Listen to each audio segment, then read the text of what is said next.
We're 3 weeks away from Halloween, but things are already getting scary for the Ridgefield Park Scarlets. Welcome to Sports Time. I'm Jack Cognetta. Ridgefield Park is 1-2 to start the season and in danger of missing the state playoffs. So their game against Tenafly on Friday night, it was a big one, a must-win situation for the Scarlets. It's our game of the week here on Sports Time. The game of the week is brought to you by Space Odyssey USA. Located in Englewood, New Jersey, Space Odyssey USA is the hottest family entertainment center around.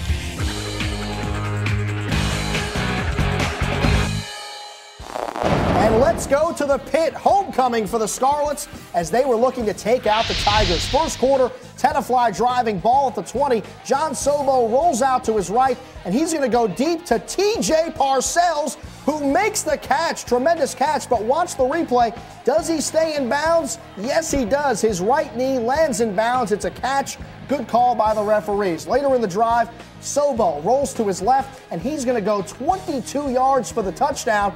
But hold the phone, folks. There's a flag on the play. The referee calls a chop block, so the Tigers unable to score. They would turn over the ball on downs. The Scarlets would have trouble punting the ball all game. Lewis Jacob can't handle the snap. Then he tries to punt it from the end zone, but the ball rolls out of bounds. That's a safety, so the Tigers take a 2-0 lead. There would be more trouble for the Scarlets later on in this one.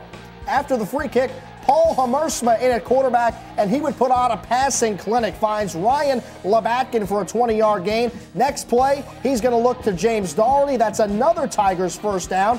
And that, as time expires in the first quarter. Second quarter, he picks up where he leaves off. That's James Doherty's 17-yard touchdown catch.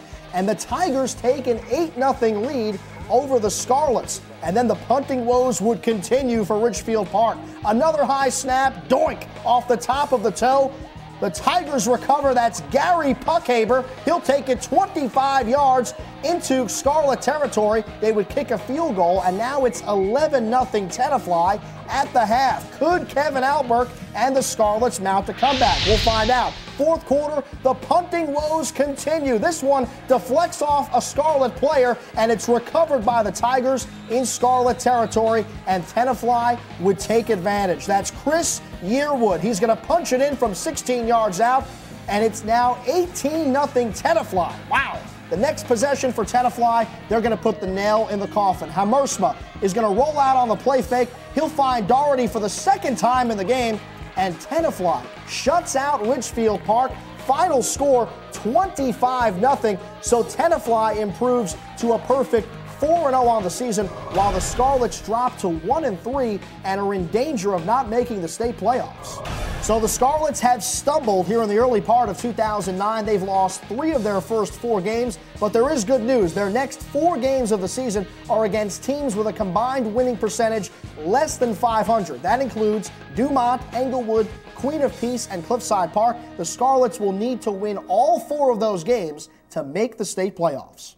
Cliffside Park taking on Rutherford. We pick things up in the second quarter. It's a scoreless game. David Milne's pass is going to be picked by Iago Ladia. The Red Raiders defense has been surprisingly good this season. They would take over in Bulldog territory. Later in the drive, it's second and goal. DeLuca punches it in from 1 yard out, and the Red Raiders, who are 2-1 to start the season, take an early 7-0 lead. Rutherford would try to answer. Milne on the screen to LaRon Dillard, and Dillard refuses to go down. He's going to go 59 yards and take it into Cliffside Park territory all the way down to the 20-yard line. Nice run there by Dillard. But later in the drive, David Milne scrambling, and he's looking to find an open receiver, but he's going to be picked in the end zone by DeLuca as Cliffside Park holds on to that 7-0 lead and stops the scoring threat. The Red Raiders would go 3 and out, so on the punt, David Cardona can't handle the snap. He's going to be taken down, so Rutherford gets good field position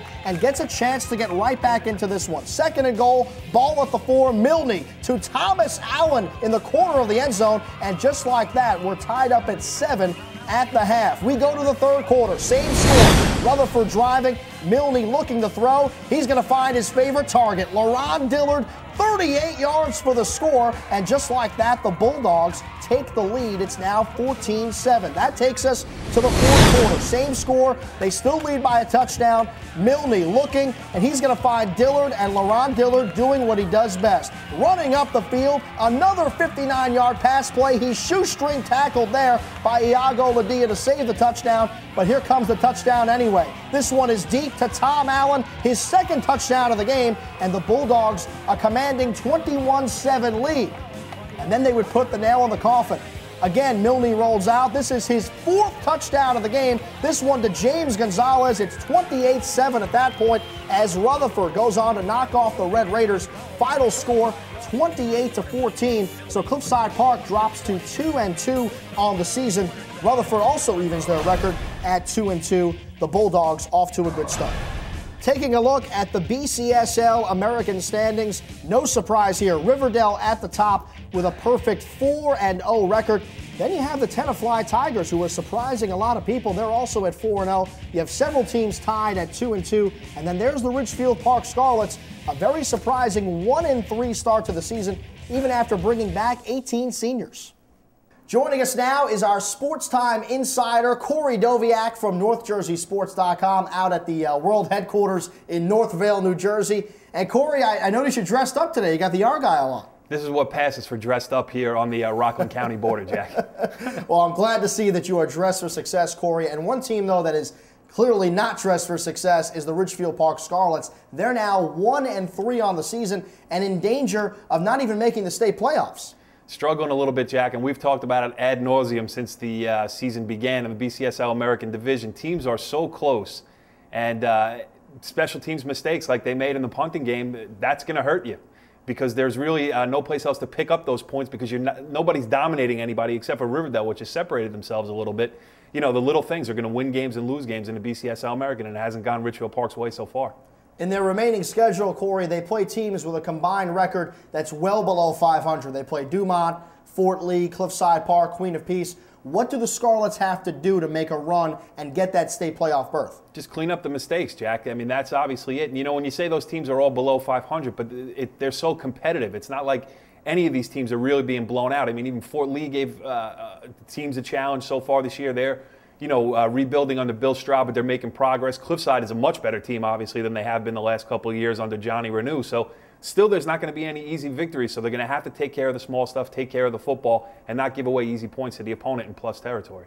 Speaking of Cliffside Park, they have been off to a strong start. 2-2 to start the season. This is a team that didn't win a regular season game in more than 2 years, and now all of a sudden they find themselves kind of in the mix in the BCSL American, but also in the state playoff talk. What's different about Cliffside Park? Well, the difference is they have some balance on offense. They can run the ball, they can throw the ball, and they're playing good defense. I mean, you know, they've made up ground on the opposition by just becoming a more cohesive unit and giving the defense some different looks from the offensive standpoint. I recently found out that you are neighbors with Cliffside Park head football coach John Renew. Any inside scoop for us here on SportsTime? Why do you think I only say good things about him? He'd be throwing eggs in my house.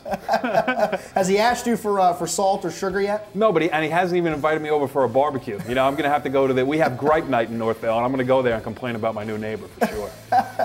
Well, it certainly should be an exciting second half to the football season in the BCSL American. Corey Doviak from NorthJerseySports.com, our SportsTime insider. Thanks so much for joining us. Always a pleasure, Jack. Call anytime.